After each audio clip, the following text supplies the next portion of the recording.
지금 사도 바울은 어제도 우리가 잠깐 나누었지만 이렇게 카퍼레이드를 해도 신통치 않은, 카퍼레이드를 해도 플랜카드를 막 붙여놔도 될까 말까 그런 힘든 전도 여행을 마치고 돌아왔죠. 참 잘한 일이었습니다. 오죽하면 사도행전에 거의 전부가 이 전도 여행에 대한 기록이었겠습니까? 그런데 정작 돌아와 보니까 어때요?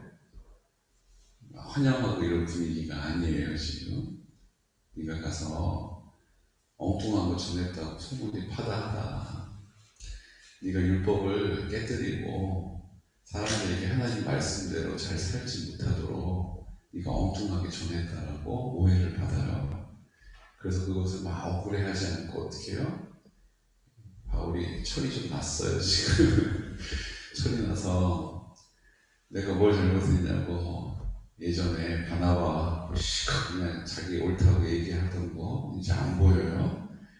야고보가 또 장로들이 안내해 주는 대로 가서 결례를 잘 지키는 것을 사람들에게 몸소 보여주는 것이 좋겠다 그랬더니 그렇게 하겠다고 하고 대가를 지불하고 가서 어떻게 합니까?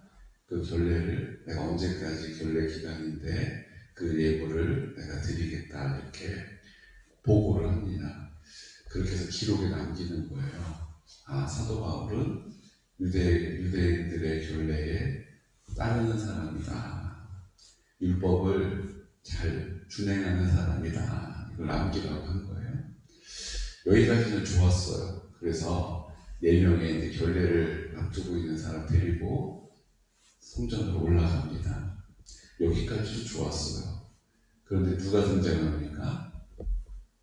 전도 여행 내내 쫓아다니면서 사도 바울의 사도성을 의심하고 사도 바울을 공격하는 사람.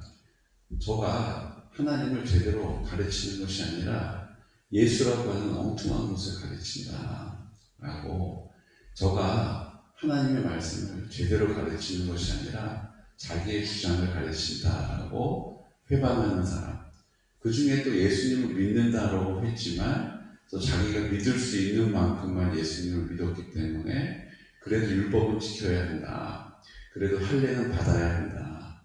저들의 삶의 방식대로 두면 안 된다라고 굳게 믿고 있었던 사람들이 가는 곳마다 거짓 복음을 전한다라고 바울을 막아서고 회방하고 사람들을 선동해가지고 쫓아내고 이런 일을 지속적으로 하지 않았습니까? 그 무리들이 지금 예루살렘 교회까지 쫓아온 거예요. 그만하면 됐지. 이제 좀 그만 좀 하지. 그 무리들이 예루살렘 교회까지 지금 쫓아온 겁니다. 쫓아와서 어떻게 해요? 내가 그렇지 않았다는 것을, 그 율법을 내가 잘 지키는 것으로 입증하려고 했던 사도 바울, 그 사도 바울 주변에 있었던 유대인들에게 와서 내가 증인이라고, 내가 지금 아시아에서 왔다고, 내가 지금 마케도니아에서 왔다고, 바울이 지금 율법 지키지 말라고, 그거 안 지켜도 된다고 우리의 율법을 가치 없는 것으로 가르치는 것을 내가 들었다고, 사람들이요 다 모이라고, 저 이단자를 가만히 둘 수 없다고. 바울이 자기의 억울함을 율법을 잘 지키는 것을 통해서 사람들에게 드러내려고, 나타내려고 한 계획이 완전히 무산되어 버리고, 심지어 어떻게 됩니까? 그 사람들에게 개 끌려가지고, 질질질 끌려가지고 성전 바깥으로 쫓겨났어요. 드로비모라고 하는 사람은 마케도니아에 있는 사람이었는데 이방이죠. 근데 그 이방인하고 같이 성전에 들어간 게 아니라 예루살렘 그 시내에 있었단 말이죠. 그걸 보는 사람들이 그 시내에 있었던 그 이방인하고 같이 있었던 그를 예루살렘 성전 안으로 들어왔다라고 생각을 하는 거예요. 그래서 성전을 더럽혔다, 성전을 모독했다. 그래서 사람들이 불같이 폭도가 된 겁니다. 성난 군중들이 바울을 질질 끌고 성전 바깥으로 끌고 나와요. 결례를 잘 지켜 행하려고 그 율법을 잘 지켜야 한다는 것을 드러내려고 하는 자리에서 끌려 나옵니다. 그리고 어떻게 해요? 성경은 기가 막힙니다. 기가 막혀요. 28절에 이스라엘 사람들아 도우라. 이 사람은 근처에서 갇혀에서 우리 백성과 율법과 이곳을 비방하려 모든 사람을 가르치는 그 자인데 또 헬라인을 데리고 성전에 들어가서 이 거룩한 곳을 더럽혔다라고 막 선동을 합니다. 그리고 끌려나가죠. 그리고 32절에 보니까 그가 급히 유대인들과 백부장들을 거느리고 달려내려가니 누가요? 1000명의 군인을 통솔하는 지휘관, 그 당시에 그 점령지였죠. 그 당시에 로마의 점령지였으니까 로마군들이 폭동이 일어나지 않도록 주둔하고 있었던 그 주둔지 부대장이 천부장이었어요. 그 천부장이 소동이 일어난 것을 들었습니다. 사람들이 무리들이 고함을 지르고 이러니까 무슨 일인가 싶어서 군인들을 데리고 출동을 한 거예요. 달려 내려갈 정도로 뭔가가 심각한 상황이었어요. 그들이 천부장과 군인들을 보고 뭐라고요? 바울치기를 그치는지라. 지금 바울이 성전에서 끌려 나왔을 뿐만 아니라 끌려 나옴으로 사람들 앞에서 수치를 당하는 거죠. 그냥 수치만 당하고 명예만 더럽혀진 게 아니라 부끄러움을 당한 것으로 끝이는 게 아니라 어떻다고요? 사람들이 그 바울을 때리는 거예요. 때리는 거예요. 총부장이 출동해서 도착할 때까지 바울은 계속 두드려 맞고 있는 거예요, 지금. 여러분, 복음을 전하고 돌아왔는데 한두 달이 아니고 1, 2년이 아니고 오랜 시간을 정말 자기 목숨도 바꾸면서 고난과 고통과 역경을 이기면서 환난을 이기면서 왔는데 맞아줘도 될까 말까인데 지금 어떻게 됐어요? 개 끌려 나오듯이 질질질질 끌려 나와가지고 그냥 끌려 나오고 부끄러움 당하고 끝난 것도 아니고 두드려 맞는. 그것도 그냥 몇 대 맞고 까불지 마 이러고 끝난 게 아니고 지금 천부장이 출동해가지고 군인들을 끌고 와서야 그 바울치기를 그쳤다라고 말씀하시죠. 여러분 119를 불러도 부르면 그냥 바로 달려옵니까? 사람이 1분이 얼마나 긴 시간이에요. 그 천부장이 군인들을 모집해가지고 백부장하고 데리고 우르르르 이렇게 출동해서 오는데 여러분 1, 2분 걸렸겠어요? 그냥 줄고 두드려 맞고 있는 거예요 지금. 어떤 걸로요? 억울한 이유로 율법을 지키지 말라고 가르쳤다고 사람들이 아니 도대체 그만하면 됐지. 그 사람들의 열심은 도대체 가는 곳마다 쫓아와서 복음이 전해지는 애들을 해방하고 막아서고 사람들을 선동하고 이제 예루살렘까지 쫓아왔단 말이죠. 그리고 그 바울이 지금 너무나도 말로 할 수 없는 억울한 온몸으로 두드려 맞는 상황 가운데 있는 겁니다. 복음을 전한다는 것은 이런 거예요.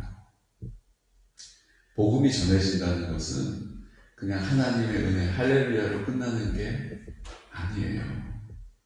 복음이 전해지는 자리는 바울이 걸어간 것과 같이 예수님이 걸어가신 것과 같이 우리도 그 길을 십자가를 지고 가는 것입니다.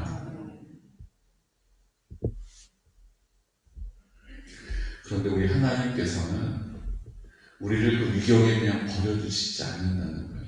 여러분 보세요. 이렇게 수치를 당하고 끌려와서 얼마나 자존심 강했던 사도 바울이 모욕감을 느꼈겠어요. 거기다가 이제 두드려 맞고 있는 거예요. 한참 두드려 맞고 있는데 천부장이 백부장, 그러니까 거의 군인들이 천부장이 백부장을 거느리고 왔으니까 그 백부장 밑에 군인들이 또 100명 있는 거 아닙니까? 그러니까 어마어마한 숫자가 출동을 해가지고 달려온 거예요. 어마어마한 숫자들이 모였는데 어마어마한 숫자들이 와서 보호해 주는 거죠.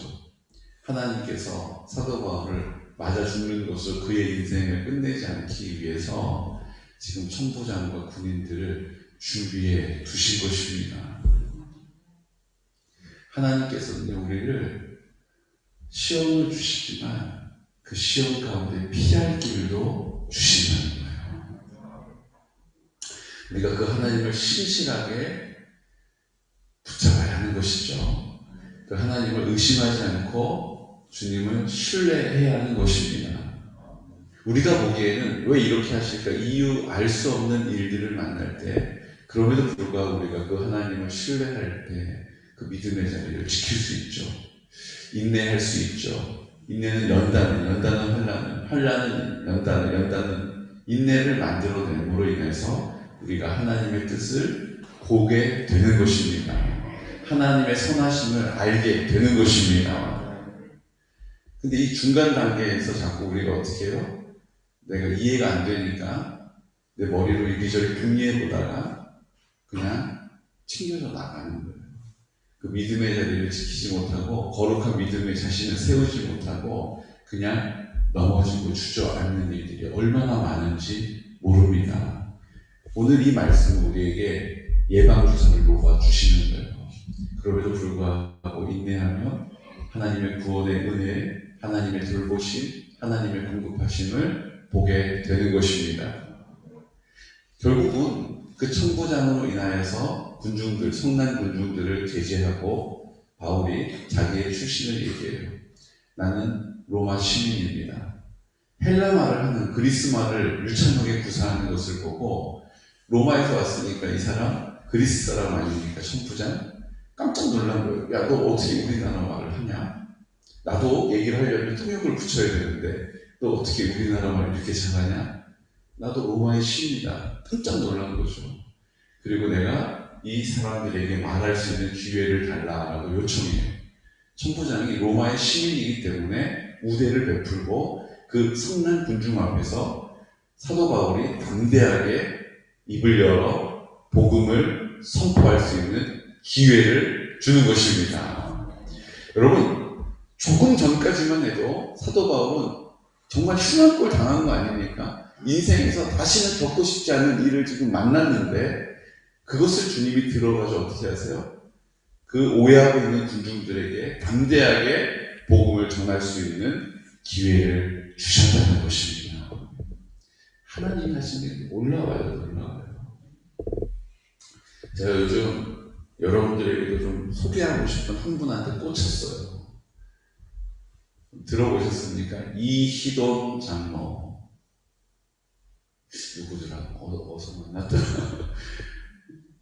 이희돈 장로님이세요. 이 장로님 누구시냐면 지난번 세계 무역센터 쌍둥이 빌딩 미국의 뉴욕에 있죠. 9월 11일 날 테러가 나서 그 빌딩 두 개가 무너져 내렸죠. 거기가 월드 트레이드 센터라고 해서 세계 무역 센터입니다. 세계 무역 돈, 거래, 물건 거래하는 사람들 총 집합체가 거기에요. 거기에 세계무역센터 수석부총재이세요. 그냥 봐도 경제대통령 위치에 있는 거죠. 유엔으로 치면 유엔 사무총장 같은 자리에 있는 분이 이희돈 장로님이세요. 이 장로님이 처음에 양말 장사로 시작한 거예요. 여러분 생각해보세요. 이게 뭐 엘리트 코스를 막 밟고 가는 게 아니라 처음에 양말 갖다가 양말 장사 하시던 분이 하나님을 온전히 섬기고 하나님을 온전히 사랑하고 하나님께 늘 묻고 하나님의 이름을 내 안에 계시는 주님과 함께 살아가는 이분을 높이셔서 결국은 세계무역센터 수석 부총재 자리까지 올려놓으신 거예요. 우린 이름도 못 들어봤잖아요. 그분을 하나님이 그렇게 높이셔가지고 거기까지 올려놓으시고 9.11 사태 났을 때 그날 9월 11일 날 세계무역센터, 그 세계무역협회 이사회, 각국에 있는 세계무역협회장들과 이사들이 모여서 회의를 하는 날이 그날 사고 난 그날인 거예요. 그래서 이제 이사회를 해야 되는데 이분이 배탈이 나가지고 딸기 주스 먹었는데 배탈이 나가지고 공항에서 20분을 지체가 하는 바람에 자기가 가서 이제 회의를 주재해야 되는데 할 수가 없게 되어버렸어요. 그래가지고 전화하고 오후에 점심 식사 이후에 하겠다라고. 그래서 그분들이 다 거기 제일 꼭대기층에서 이사회 하려고 기다리다가 점심으로 알고 다 이제 나온 거예요. 이렇게 다 나온 거예요. 그리고 이제 주저앉은 거죠. 이희돈 장로님도 눈앞에서 그 비행기가 빌딩에 처박히는 것을 보고 급히 이제 피난을 나온 거죠. 장로님, 그렇게 하나님께서 그의 목숨도 구해주시고, 이분 말씀이 너무 웃겨요. 자기를 아시아에서 온 사람, 정말 하찮지 않은 사람인데 부총재를 할 수가 없잖아요. 근데 하나님이 자기를 어떻게 부총재를 시켰냐 하면 유럽하고 미국하고 같이 이제 총재를 딱 해내가지고 자기 이득을 위해서 서로 막 물밑에서 막 이렇게 치열하게 하고 있는데, 자기는 미국 대표로 나가야 하는데 자기 위로 쟁쟁한 사람들이 손꼽히는 사람들이 많죠. 자기도 한번 나가보겠다고 그랬더니 총재가 들은 척도 안 하더래요.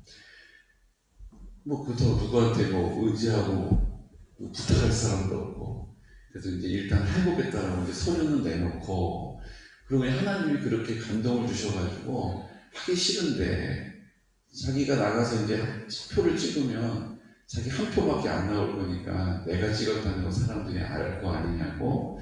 그런데도 그냥 하나님이 그런 마음을 주셔가지고 부총재 이제 후보에 올린 거예요, 이름을. 그리고 이제 유럽에서 모이는 회의에서 부총재를 선출하는데, 여러분 보십시오. 자기는 자기 표 자기가 던진 거 말고 나올 이유가 없는 사람인데, 그 당시에 무역센터가 주저앉았으니까 사람들이 뭔가 우리가 이 위기의 때를 다 극복하는 전기를 마련해야 된다. 그래가지고 내가 보기에는 저 데이비드 리, 이희돈 저 사람이 성실하게 잘하는데 저 사람을 우리가 후보로 내자. 유럽 사람들이 먼저 추천을 해준 거예요. 이유는 뭐예요? 제일 허접한 사람 하나 올려놓고 그 사람 떨구고 자기들이 하려고 고도의 계획을 세웠다는 거죠. 그래서 그냥 원치 않게 미국에서는 내놓으라 하는 후보들이, 쟁쟁한 후보들이 있는데 갑자기 유럽 사람들이 저 이희돈을 후보로 내자 이러니까 깜짝 놀란 거죠. 자, 거기다가 자기 별로 신통치 않게 생각했던 총재가 맞다고, 지금 이렇게 9.11 사태로 경제가 불안한데 우리가 하나된 모습을 사람들에게 다 보여줘야 되지 않겠냐고 그러더니, 원래는 비밀 투표를 해야 되는데 그럼 어떻게 해요? 유럽 사람들이 허접한 사람 해놓고 자기들 몰표를 줘가지고 자기들 낸 후보를 뽑아주려고 이제 머리를 쓴 건데, 우리 이번 기회에 그냥 투표하지 말고 만장일치로 세우자. 자기 별로 신통치 않게 여겼던 총재가 자기 편을 들고 그렇게 말해준 거예요. 그래가지고 졸지에 제일 허접한 사람이 무역협회 부총재로 만장일치로 된 거예요. 그리고 이제 2년 임기를 하고 나서 다시 선거를 해야 되는데 사람들이 이제 너 이제 그만해도 잘했다 이제 이러고 뭐 그런 분위기였다는 거예요. 자기 미국에 있는 협회장도 그냥 뭐 잘했다고 미리 이인사를 하고 축하를 해주고 수고했다고. 근데 그 자리에 가서 이제 하나님이 입을 열어서 말하게 하시는 거예요. 그 말을 들은 사람들이, 특별히 내가 9.11 때 배탈이 나서 회의를 하지 못하게 돼서 목숨을 얻게 되신 분들 잘 들으라고 이렇게 얘기를 해가지고 사람들이 다시 이분을 뽑아준 거예요. 그래가지고 하나님이 이분을 얼마나 높여주시는지. 근데 이 이희원 장로님의 간증을 제가 꽂혀서 듣는데 너무 은혜로워요. 자기를 드러내는 간증도 아니에요. 하나님이 하신 일만 아주 정확하게 담백하게 전하는 분이세요.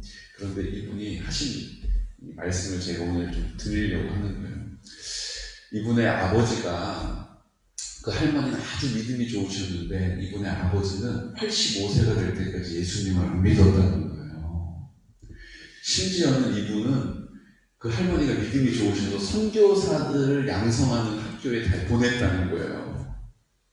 선교사를 양성하는 학교에 보냈는데도 예수님을 안 믿는 거예요. 어머니의 85년 동안의 기도의 제목이셨고, 그리고 이제 그 어머니가 할머니죠. 할머니 92세 돌아가셨는데 그 어머니는 92세, 그 아버지의 어머니, 할머니죠. 할머니가 그 아들을 위해서 그렇게 기도했는데 아들이 안 돌아오더라는 거예요.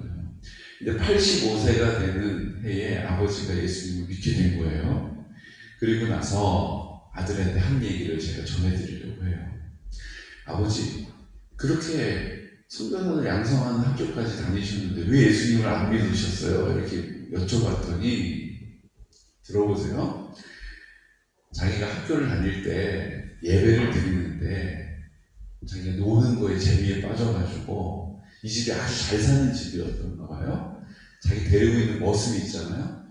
예배 시간에 머슴을 대신 들어가라고 그래가지고 머슴이 대신 예배를 드리러 갔대요. 자기 놀러 가고.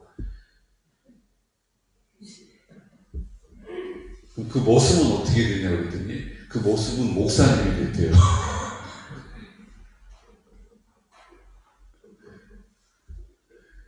그리고 이 아버지는 85세까지 예수님을 안 믿는 거예요.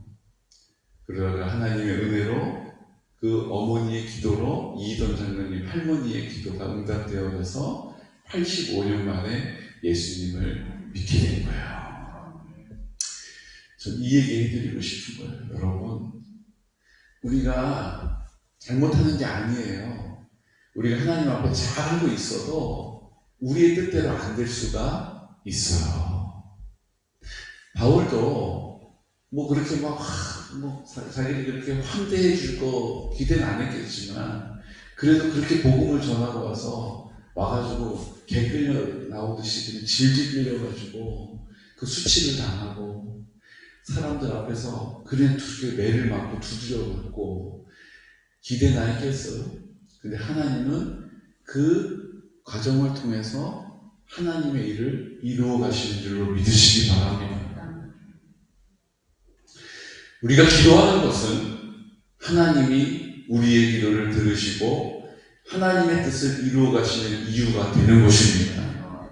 기도를 쉬지 않으시기를 축복합니다.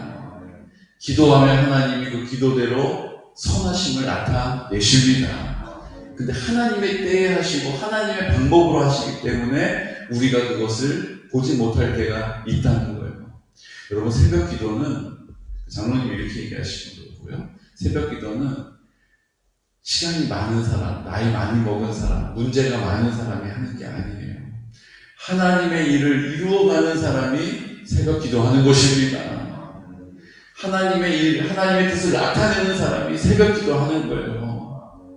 의지가 약하고 믿음이 약하고 문제가 많아가지고 와가지고 그냥 무슨 실패자들처럼 앉아서 주여 하는 게 아니라 주님의 원대한 일들을 이루어가기 위해서 부름받은 사람이 오늘 새벽을 깨우는 사람인 줄로 믿으시기 바랍니다. 지치지 마시고 하나님 앞에 기도하며 내 마음과 간구를 주님께 아뢰며 주님께서 들으시고 하나님의 때에 하나님의 방법으로 반드시 응답하십니다. 낮은 자를 들어서 가장 높은 곳에 세우시고 연약한 자들을 주님의 은혜로 채우셔서 하나님의 강함으로 사용하시는데 주님께 쓰임받는 은혜가 있으시기를 축복합니다. 이희돈 장로님 지난 9월 3일 날 61세의 일기로 하나님 부름을 받으셨어요. 할 일이 더 많으신 분인데 정말 그분의 삶을 통해 많은 사람들이 도전받고 찔리는, 그래서 하나님께로 그 마음을 다시 돌이키는데 쓰임받는 분이었는데 하나님께서 61세의 일기로 부르셨어요. 하나님의 뜻은 우리가 헤아릴 수가 없어요. 주님은 신실하십니다.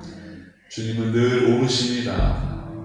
우리가 그 주님을 우리 아버지로 섬기는 것입니다. 이 시간 함께 기도드릴 때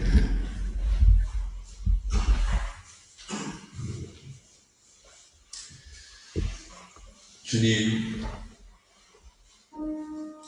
사도 바울이 원하지 않았던 이제 그 전도의 여정을 다 마치고 주님의 은혜였구나라고 안심할 수 있을 때, 그때 사도 바울은 원치 않는 억울한 일을 만나고 억울한 일을 당하고 심지어 매를 맞는, 이제 선교가 하나님의 은혜로 그쳐졌다라고 생각했던 자리에 다시 그 환난을 통과해야 하는, 이것이 믿음의 여정입니다. 하지만 그 여정 가운데 주님은 여전히 일하고 계시고 주님은 신실하심을 나타내십니다. 우리도 하나님 아버지 앞에 나와 입을 열어 기도하고 있기 때문에 안심하는 것입니다. 입을 열어 하나님 아버지 앞에 간구하고 있기 때문에 안심할 수 있는 것입니다. 주님, 우리의 마음을 굳게 붙잡아 주셔서 하나님의 뜻 온전히 이루어 주시옵시고 우리와 함께 그 뜻 이루어지실 때 주님 아버지 앞에 거룩한 동역자로, 신실한 동역자로 서게 하여 주시옵소서. 충성된 동역자로 주님과 동역할 수 있도록 은혜 베풀어 주시옵소서. 우리를 통하여 성결한 다음 세대를 세워주시고 우리가 성결한 세대로 세워지게 하시며 하나님, 연로하신 어르신들에게 복음을 전하는 자리 주님의 은혜와 영광을 나타내 주시옵소서. 연로하신 어르신들과 환우들, 우리가 하나님 앞에 우리 공동체 안에서 기도하고 있습니다. 주님, 내 기도를 들으셔서 주의 영광 나타내 주시옵소서. 아버지, 대신방 우리가 하나님 앞에 마치 성전에 올라가서 결례를 치르는 것처럼 또 정부에서 이렇게 도움을 요청해 오는 일들 협조하기 위해서 이번 주 오늘 대신방을 미루기로 했습니다. 주님, 이 모든 일정과 상황들을 주님이 주장해 주시고 가장 선하게 우리의 마음과 생각을 지켜 주시옵소서. 이 코로나 상황 가운데 주의 뜻, 주님 영광 더 바라보게 하여 주시옵소서라고 이 시간 나사렛 예수 그리스도의 이름으로 선포하면서 기도드리겠습니다. 주여, 주여, 주여. 오 거룩하신 아버지 하나님, 은혜와 사랑을 감사합니다.